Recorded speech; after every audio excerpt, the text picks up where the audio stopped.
इस कार्यक्रम के पुण्यार्चक हैं निवेदक सकल दिगंबर जैन समाज, सतना, मध्य प्रदेश। भगवान ऋषभ देव ने यह योगों को रोकने के लिए 14 दिन पहले से प्रयास किया।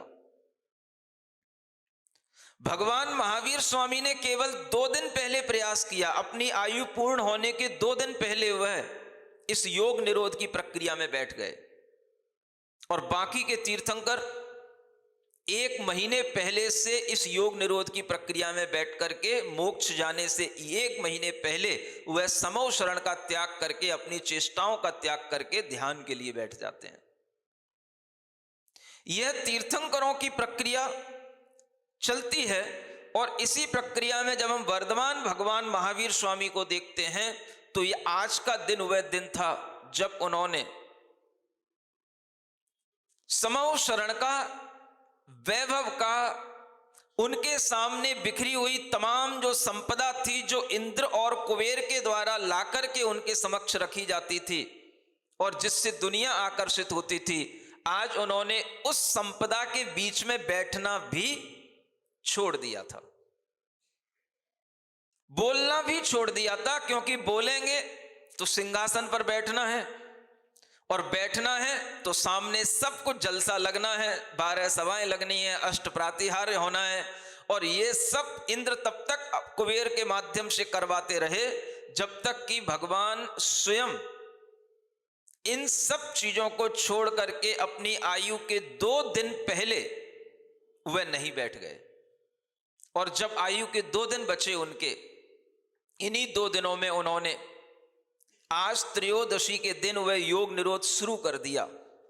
समौ शरण को भी छोड़ दिया, देशना देना बंद कर दिया, धर्म सभा लगाना बंद कर दिया, उपदेश देने का काम बनवाने बंद कर दिया, विहार करने का काम बंद कर दिया। किसी भी की तरह से कोई भी अपनी अब मन वचन काय की चेष्टा नहीं करेंगे और अंतिम आत्मिक स्वास्थ्य को प्राप्त करने के लिए, अपने आत्मा में ही पूर्ण रूप से स्थित हो जाने के लिए उन्होंने शुक्ल ध्यान को धारण कर लिया। आज त्रयोदशी का दिन, कल चतुर्दशी का दिन और चतुर्दशी की रात्रि। कई आचार्य भगवान महावीर स्वामी का मोक्ष चतुर्दशी को कहते हैं, लेकिन वह चतुर्दशी की रात्रि का वह अंतिम प्रहर है, इसलिए चतुर्दशी कहलाती है।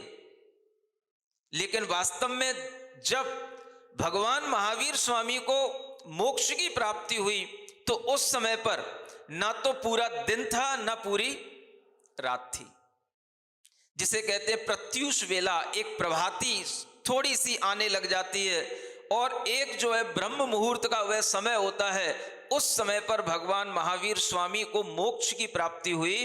केवल ज्ञान होने के उपरांत भी उन्होंने शुक्ल ध्यान करने के लिए इस तरह का जब योग निरोध का यह कार्य किया और यह कार्य 2 दिन में उनका पूर्ण हो गया, तब उस समय पर जब आप सो रहे होते हो, जग भी नहीं पाते हो, भगवान महावीर स्वामी को मोक्ष की प्राप्ति हो जाती है। जिस समय पर भगवान को मोक्ष हुआ, देव लोग आते हैं, तैयारी करते हैं, उसी समय पर देव लोग आकर के मोक्ष कल्याणक मनाने लग जाते हैं और मोक्ष कल्याणक मनाते मनाते उजेला हो जाता है। होना तो यही चाहिए वास्तविक रूप में। आपको तैयारी करते करते उजेला होना चाहिए, ना कि उजेले में तैयारी करना शुरू करना चाहिए। अरे एक दिन तो भगवान के टाइम से अपना टाइम मिलाओ। भगवान के निर्वाण की पूजा करने के लिए वह टाइम तो मिलाओ जिसे काल मंगल कहा जाता है। वही समय, वही दिन, वही महीना, वही पक्ष, सब कुछ आपके सामने है, तो आपका वह मुहूर्त भी वही होना चाहिए जिस समय पर भगवान का निर्वाण हुआ। उस समय पर कम से कम हम भगवान के प्रतिबिंब के सामने तो बैठे हों, हम भगवान के दर्शन कर रहे हों और हम भगवान के समक्ष उनके मंदिर में तो उपस्थित हों। इतना भी अगर हमारे लिए होगा तो ये भगवान महावीर स्वामी का सही निर्वाण महोत्सव मनाना कहलाएगा। आप मंदिर ही आ रहे हो 8 बजे, 7 बजे, 7:30 बजे, 10 बजे, ये सब गलत टाइम है, ये गलत परंपराएं, ये गलत ढंग है। कम से कम हमें उस समय पर भगवान निर्वाण को प्राप्त हुए उस समय को तो हमें अपने बुद्धि से मैच कर लेना चाहिए, और हमें उसी काल मंगल में कम से कम भगवान महावीर स्वामी का दर्शन तो होना चाहिए, जिनेंद्र भगवान के मंदिर में हमें उपस्थित होना चाहिए। और वह ही एक दिन होता है जब आप समय से पहले कोई भी काम करें। अपवाद भी हर जगह पर होते हैं, रोजाना की पूजन और रोजाना का अभिषेक अलग चीज है, लेकिन किसी विशेष महोत्सव पर अगर हम कोई भी आयोजन समय से पहले भी करते हैं तो वह भी दोष का कारण नहीं होता है, क्योंकि वह अपवाद मार्ग भी साथ साथ में चला करता है। और अगर हमें भगवान महावीर स्वामी के इस निर्वाण के दिन थोड़ा पहले से भगवान की पूजन सामग्री और अभिषेक आदि की तैयारी करने का भाव आए, तब हम समय पर भगवान का निर्वाण कल्याणक लाडू के माध्यम से चढ़ा पाएंगे। और अगर आप कोई भी प्रक्रिया 8 बजे शुरू करेंगे तो फिर उस प्रक्रिया का कोई महत्व रह नहीं जाता है। समझ में आता है कि नहीं आता है? आपको समझाना सबसे ज्यादा कठिन काम है। हम किसी भी चीज की महत्ता को अगर समझते हैं तो हम समय की महत्ता को भी समझने की कोशिश करें, और समय पर जो काम किया जाता है वो अधिक फलदायी होता है। आपके लिए तो यह भी महत्वपूर्ण है कि जिस समय पर भगवान को निर्वाण होता है, हम मुनि महाराज लोग उस समय पर भगवान के निर्वाण कल्याणक की भक्तियां पढ़ते हैं। हम अपनी भक्तियों के माध्यम से निर्वाण कल्याणक मना लेते हैं। भले ही उस समय पर थोड़ा सा अंधेरा रहता है, लेकिन उसी समय पर निर्वाण कल्याणक की भक्तियां पढ़ते हैं जब थोड़ा सा अंधेरा होता है। आचार्य महाराज भी कभी अंधेरे में इस तरह से भक्तियां आदि पढ़ने की क्रिया नहीं करते, लेकिन यह भगवान महावीर स्वामी के निर्वाण के दिन वह भी जल्दी से अपनी सारी क्रियाएं पूरी करके और भगवान की निर्वाण महोत्सव की क्रियाएं करने के लिए ये भक्तियां पढ़ने लग जाते हैं। श्रावकों के लिए भी इसी तरह का विचार होना चाहिए, और यही विचार आपके लिए एक अच्छी उमंग, एक अच्छा उत्साह, भगवान के प्रति श्रद्धा का भाव लाता है। और एक दिन ही होता है जब हम अच्छे ढंग से सज धज करके भगवान का निर्वाण महोत्सव मनाने के लिए सुबह सुबह जल्दी उठ करके आते हैं मंदिर जी में। समझ आ रहा है? यह भगवान की निर्वाण की इस तरह की प्रक्रिया में आप जब शामिल होंगे तो आपको सुबह से लेकर के शाम तक अच्छे ढंग से सभी कार्यक्रम मिलेंगे। कार्य आपको करना है, लेकिन भगवान महावीर स्वामी हमारे श्रद्धेय हैं, इसलिए उनकी पूजा भक्ति में कार्य स्वयं करना और आपको भी उसमें जोड़ना, यह भी हमारा एक परम धर्म बन जाता है। भगवान महावीर स्वामी की उस आराधना में सबसे पहले आपको सुबह सुबह भगवान का ध्यान भी करना चाहिए, और जो भगवान ध्यान से ही मोक्ष को प्राप्त हुए हैं, तो वह ध्यान अगर आप नहीं करेंगे तो आपको कैसे भगवान की सही फीलिंग आएगी कि भगवान ने ध्यान में क्या किया? तो थोड़ा सा ध्यान का भी अभ्यास करना चाहिए। अगर आप इच्छा करेंगे तो आज मैं थोड़ा सा ध्यान भी आपको कराऊंगा, और वह ध्यान आपको दीपावली के दिन सुबह सुबह, अमावस्या के दिन सुबह सुबह आपको उपलब्ध भी रहेगा। और उस ध्यान के बाद में सुबह सुबह जल्दी भगवान महावीर स्वामी की पूजन, और उसके बाद में उनका 5 कल्याणों का वर्णन करते हुए जो वर्धमान स्तोत्र के माध्यम से भगवान के 5 कल्याणों का क्रम से ज्ञान करते हुए अर्घ चढ़ाते हुए जब भगवान के निर्वाण कल्याणक का अर्घ आए तो आपको निर्वाण कल्याणक का अर्घ भी चढ़ाने को मिलेगा, और हम खुद भगवान के निर्वाण कल्याणक का अर्घ चढ़ाएंगे ताकि हमें भी भगवान के प्रति अपनी भक्ति बढ़ाने का मौका मिलता रहे। अपनी भक्ति अलग करके आते हैं लेकिन तुम्हारे साथ भी हम भक्ति करने को तैयार रहते हैं जब हमें ऐसे तीर्थंकरों की भक्ति करने का अवसर मिलता है। हमें डबल डबल फायदा होता है। अपनी भक्ति की क्रियाएं करके अपना काम करना अलग है, और फिर आपके साथ शामिल होकर के भगवान की भक्ति करना अलग है, और इन दोनों क्रियाओं का हम लाभ लेते हैं। अगर आप भी लाभ लेना चाहो तो आपके लिए भी माहौल उस दिन, समय उस दिन खुला हुआ रहेगा। आपके पास में ये अर्चना पथ किताब होती है, इसमें सभी भक्तियां लिखी होती हैं। आप अगर समय पर आओगे तो आपको भी भक्ति पाठ करने को भी मिलेगा, लेकिन जल्दी जागना पड़ेगा। भगवान के मोक्ष जाने से पहले तैयार होना पड़ेगा, तब आपके लिए सब लाभ मिलेंगे। और सुबह की इस वेला में जब आपको ये सब लाभ मिलेंगे तो ये लाभ आपने पहले भी अनेक बार दीपावली मनाई होंगी, लेकिन आपको जो इस बार सानिध्य का लाभ मिलेगा वो आपको याद रहेगा कि हाँ, ऐसे दीपावली मनाई जाती है। भगवान की अच्छी पूजा स्तुति करते हुए समय पर लाडू चढ़ा करके, और फिर उसके बाद में आपको तो लड्डू पेड़ा खाने का टाइम हो जाएगा तो आप चले जाना, और हम यहां पर अपनी निष्ठापन की क्रियाएं कर लेंगे। समझ आ रहा है? जिन लोगों को हमारे साथ चातुर्मास का निष्ठापन करना होगा वो कर लें, और फिर दोपहर में आपको गणधर परमेष्ठी का पूरा चरित्र चित्रण सुनने की एक तैयारी की गई है। सुन रहे हो? आपको पता नहीं है कि हमने आपके लिए क्या क्या तैयारियां कर ली हैं। गणधर परमेष्ठी की एक कथा होगी, और उस कथा के उपरांत 64 रिद्धियों के आपके लिए दीप जला करके आपको वह मंत्र के साथ में आपकी दीपावली की शुरुआत दोपहर में 3 बजे यहां पर करने की शुरुआत करेंगे। और फिर उन्हीं दीपों को ले जा करके आप अपने मंदिर से उन घरों में ले जाएंगे जहां पर वह दीप आपके लिए मंगलकारी अपने आप सिद्ध हो जाएंगे। यह सुबह की और दोपहर की प्रक्रिया से शाम की प्रक्रिया आपकी अपने आप मंगलमय होगी, और शाम को जिस तरह से आप अपनी दीपावलियां घर पर दुकानों पर मनाते हैं वो आप मनाना।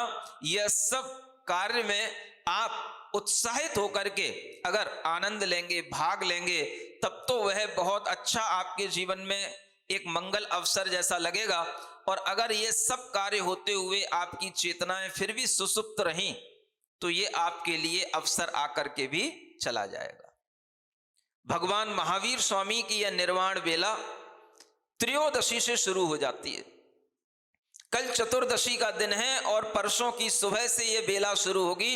यह निर्वाण कल्याणक का महत्व आपके दिमाग में होना चाहिए, और इसी महत्व के कारण से यह दीपावली का महत्व हर इतिहासकारों ने, भगवान के ऊपर लिखे हुए जितने भी पुराण हैं उन पुराणकारों ने यह कहा है कि निर्वाण बेला के उपरांत देवों ने उस पावापुरी में, जिसे मध्यम पावा कहा जाता था, उस पावापुरी के पद्म सरोवर से जहां भगवान निर्वाण को प्राप्त हुए, उसमें चारों ओर उस नगरी में इतना प्रकाश किया कि उस नगरी का प्रकाश ही पूरे देश के अंदर फैलने लग गया।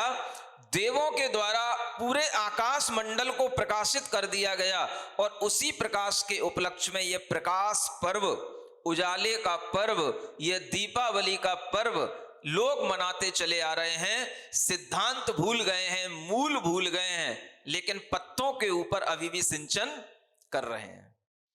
भगवान ने धन वैभव का त्याग किया था, लक्ष्मी का त्याग किया था, सो लोग अब लक्ष्मी जो त्याग भगवान ने छोड़ दी थी उसी को अब अपने घर में बुला करके अब भगवान के ही धन वैभव को अपने पास में रखने के लिए तरह तरह से उपाय करते हैं। क्या क्या खरीदा था कल बताओ? लोहे के बर्तन खरीदते हैं। अब आजकल लोगों के पास इतना पैसा भी नहीं है गोल्ड खरीदा जाए, तो आर्टिफिशियल ज्वेलरी खरीदते हैं, खुश हो लेते हैं।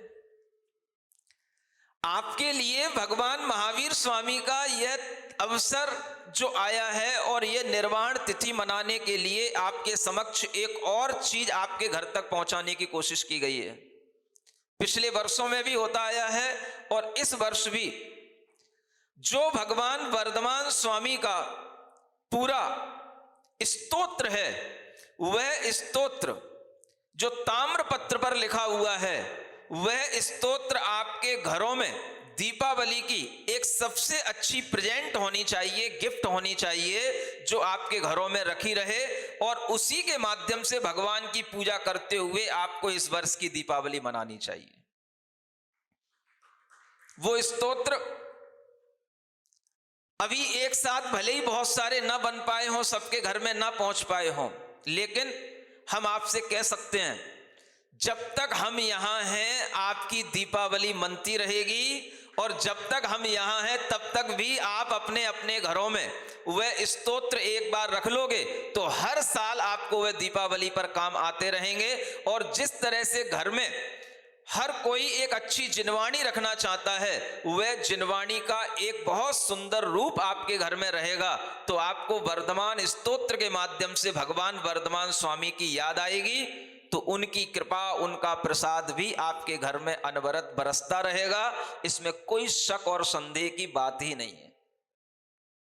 यह एक बहुत अच्छा उपाय है और यह उपाय आप सभी लोगों को सबसे पहले दीपावली पर यही सोचना चाहिए, हम क्या खरीद करके लाएं, क्या लेकर के आए अपने घर में। तो हम भगवान महावीर स्वामी का वह वर्धमान स्तोत्र अपने उस अलमारी में जरूर रखें जहां पर हम भगवान की पूजा करते हैं। यह विचार जब आपके अंदर आएगा तो आपके अंदर अपने आप वो सब पॉजिटिविटी आएगी जिसकी आपके घर में आपको और आपके घर के लोगों को जरूरत है। और इस विचार के माध्यम से ही आपके आने वाले समय में हर तरह की उन्नतियां, समृद्धियां जिनवाणी के माध्यम से, भगवान की श्रद्धा के माध्यम से होंगी। और ये सब पिछले सालों से होता आया है। इस साल भी आप लोग तैयार रहें। जिन लोगों को एक साथ नहीं भी मिल पाए, अब एक दिन समय पर जागते हो, अब कल आप कहोगे हमको भी चाहिए, हमको भी चाहिए। अब आप आगे के समय में उनको बुला लेना, और जब तक यहां पर विधान होता है या पिछी परिवर्तन जब तक नहीं होता है, तब तक भी आप उन ताम्र पत्रों को अपने घर में लेकर के रख सकते हो, सजा सकते हो और आपकी दीपावली मन सकती है। ठीक बात। आज के लिए इतना ही समझते हुए थोड़ी देर अब हम उस स्वास्थ्य की बात कर रहे थे, जिस स्वास्थ्य के माध्यम से भगवान ने हमको हमेशा खुश रहने के लिए एक दौलत दी थी, जिसका नाम है स्वास्थ्य की दौलत, सुख की दौलत और ज्ञान की दौलत। ये तीन दौलत हमें भगवान महावीर स्वामी ने दी है। ज्ञान, सुख और स्वास्थ्य, ये तीनों एक साथ म्यूचुअल कॉम्बिनेशन के साथ चलते हैं। एक होगा तो दूसरा अपने आप साथ में होगा, और ये तीनों चीजों का कॉम्बिनेशन अगर सबसे अच्छा बनता है तो वो मेडिटेशन के टाइम पर बनता है, ध्यान में बनता है। इसलिए भगवान महावीर स्वामी ने कहा स्वस्थ रहने के लिए ध्यान करो। जब ध्यान करोगे तो थोड़ा सा योग भी होगा, और योग और ध्यान के माध्यम से जब आप स्वस्थ रहोगे, अपनी आत्मा की श्रद्धा बना करके वह ध्यान करोगे, तो आपको तीनों तरह के स्वास्थ्य, आत्मिक, मानसिक और शारीरिक, तीनों तरह के स्वास्थ्य प्राप्त होंगे। दीपावली आपकी मंगलमय हो, शुभ हो। केवल लड्डू पेड़ा खा करके आप बीमार ना पड़ जाएं, केवल व्यंजन बना बना करके और खा खा करके आपका स्वास्थ्य खराब ना हो जाए। इसलिए इस मंगल अवसर पर अपने स्वास्थ्य को अच्छा बनाए रखने के लिए खान पान पर भी ध्यान देना है, और योग और ध्यान पर भी ध्यान देना है, ताकि आपके स्वास्थ्य अच्छा रहेगा। तो स्वास्थ्य अच्छा रहने पर ही सब कुछ अच्छा बना रहता है। शरीर अगर स्वस्थ है तो मन भी स्वस्थ होता है, और उसी के माध्यम से हम आत्मा की स्वस्थता तक भी पहुंच पाते हैं। इसलिए चलिए थोड़ी देर के लिए आज हम भगवान का थोड़ा सा ध्यान करते हैं।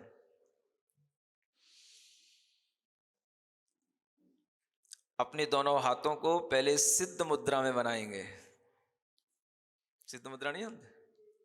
दोनों हाथ बाहर निकालकर अपनी हाथों को हल्का सा उंगलियों को ऊपर की ओर मोड़ते हुए अंजलि नुमा बनाकर अपनी हथेलियों पर सिद्ध भगवान का ध्यान करते हुए वर्धमान महावीर भगवान हमारी हथेलियों के ठीक ऊपर विद्यमान हैं और उन भगवान का हम 3 बार ओम अरहम नमः से स्मरण इसी मुद्रा में करेंगे, आंख बंद करके। ओम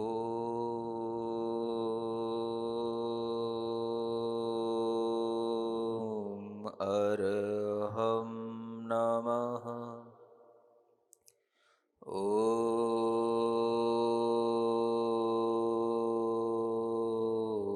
अरहम नमः। ओम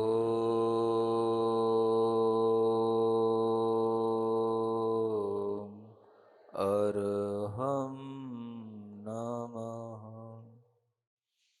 अपनी हथेलियों को अपने घुटनों पर रख लें, आंखें बंद रखें, अपने शरीर को बिल्कुल स्थिर रखें।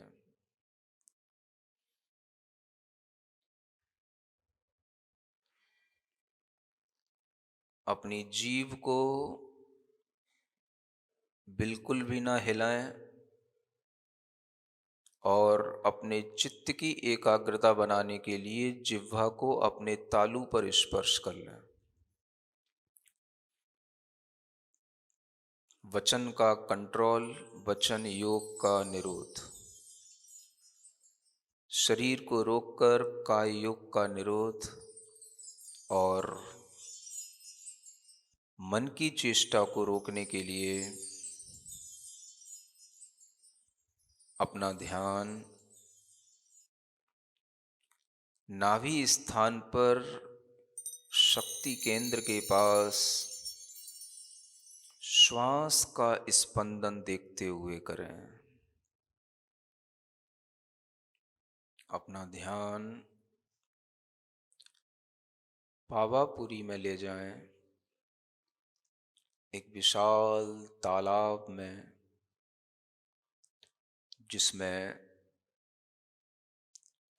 अनेक तरह के कमल खिले हुए हैं। वह पूरा तालाब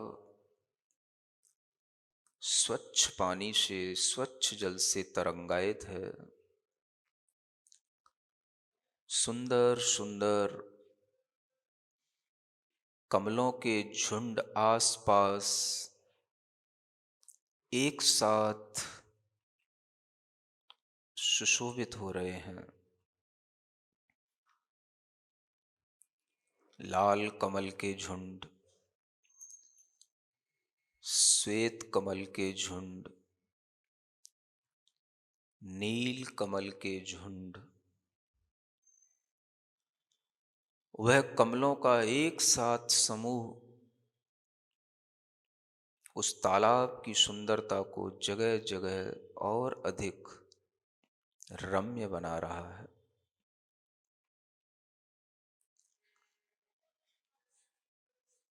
उस तालाब के बीचों बीच में एक दिव्य तेजो मूर्ति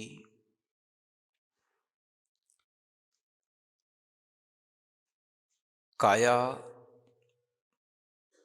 सौंदर्य के साथ, अपने दिव्य प्रकाशमान तेज के साथ कायोत्सर्ग अवस्था में, खड़ी अवस्था में स्थित है।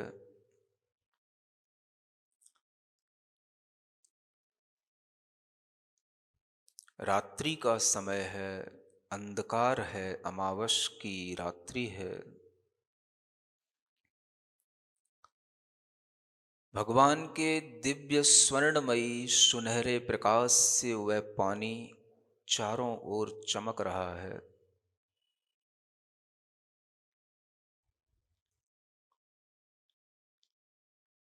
उस तालाब के अंदर अनेक तरह के फूलों के बीचों बीच में भगवान पानी से ऊपर अधर में संसार की किसी भी वस्तु का स्पर्श न करते हुए अधर में खड़े हुए हैं। सुंदर देह को धारण करने वाले भगवान का वह दिव्य शरीर अंतरंग में प्रकाशमान केवल ज्ञान ज्योति से सहित भीतर और बाहर प्रकाशमान हो रहा है, दैदीप्यमान हो रहा है। चारों ओर परम शांति का वातावरण है। प्रत्यूष वेला में रात्रि के अंतिम प्रहर के अंतिम क्षणों में भगवान अपनी आयु को पूर्ण करके उस शरीर को छोड़कर उनकी आत्मा ऊर्ध्व गति से गमन करती हुई लोक के अग्रभाग पर विद्यमान हो जाती है।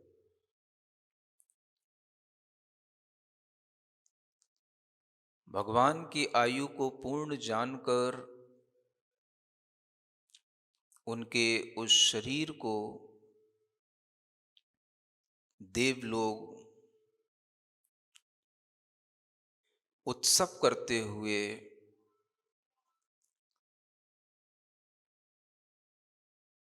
अनेक प्रकार के अपनी मुकुटों की अग्नि से उसे प्रज्वलित करते हुए उस देह का अंतिम संस्कार करते हैं। और भगवान को इस संसार से मुक्ति मिली, उनका निर्वाण हुआ, इस खुशी में आकाश में दूर दूर तक जहाँ जहाँ पर भी देवों के विमान हैं, पूरा आकाश नभमंडल देवों की विमानों से छाया हुआ है। आकाश में धरती पर चारों ओर भगवान के उस निर्वाण कल्याणक के उपलक्ष्य में दीप जलाए गए। प्रकाश ही प्रकाश चारों ओर दिखाई दिया। भगवान का वह कैवल्य ज्ञान का सूर्य उनके जाने के बाद भी अस्त नहीं हुआ, इस बात की सूचना देने के लिए देवों ने, मनुष्यों ने, विद्याधरों ने सर्वत्र अपने अपने स्थानों पर मंगल द्वीप का प्रज्वलन करके सर्वत्र उजाला, सर्वत्र प्रकाश करके दुनिया को यह संदेश दिया, ज्ञान का प्रकाश जो प्रभु ने हमें दिया है वह अभी भी है, आगे भी रहेगा। ऐसे प्रभु को हम आज भी अपनी श्रद्धा से, आस्था से अपने अंतरंग में देखते हैं। उनके चरणों में आज भी हम अपना ध्यान पूर्वक नमोस्तु निवेदित करते हैं। उन वर्तमान भगवान का स्मरण मात्र ही हमारे जन्म जन्मांतर के पापों का, कर्मों का क्षय करने का निमित्त है।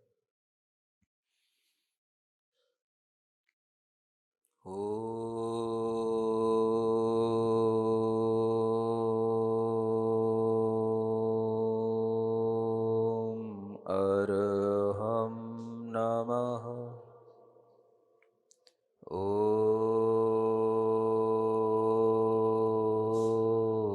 अर्हं नमः।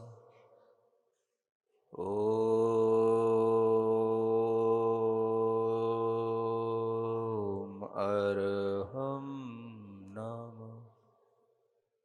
पूरे मनोभाव के साथ उन भगवान का अपने हृदय में स्मरण करते हुए उनके चरणों में 9 बार नमस्कार करेंगे। ओम ह्रीं अरहं पद्म सरोवर स्थित श्री वर्धमांजनेन्द्राय नमः।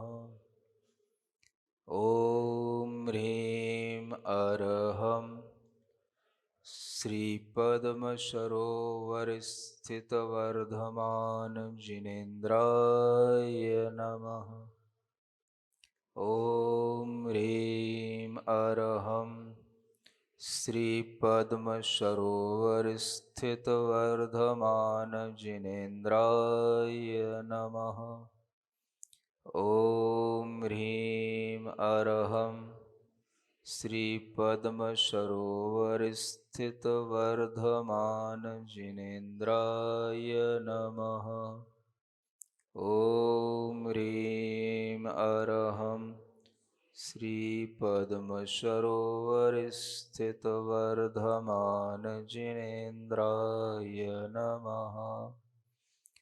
ओम ह्रीं अरहं श्री पद्म सरोवर स्थित वर्धमान जिनेन्द्राय नमः। ओम ह्रीं अरहं श्री पद्म सरोवर स्थित वर्धमान जिनेन्द्राय नमः। ओम ह्रीं अरहं श्री पद्म सरोवर स्थित वर्धमान जिनेन्द्राय नमः। ओम ह्रीं अरहं श्री पद्म सरोवर स्थित वर्धमान जिनेन्द्राय नमः। अपनी हथेलियों को घिसें, आंखों पर रखें, माथे पर रखें, मुख पर रखें। पूरे शरीर पर अपने हथेलियों का स्पर्श करते हुए अपनी आत्मा को ज्ञान प्रकाश से प्रकाशमान महसूस करते हुए ओम अरहं परम शांति, ओम अरहं परम शांति, ओम अरहं परम शांति। बोलिए महावीर भगवान की।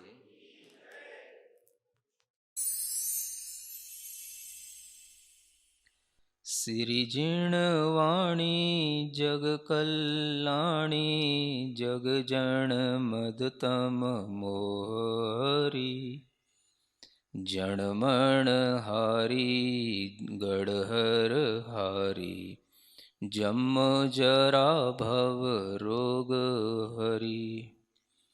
तिथियराणम दिव्य झुणिम जो पड़ई सुणई मय्ये धारई, णाणं सौख मणन्तं धर्य सासद मोक्ष पदं पावई, सासद मोक्ष पदं पावई।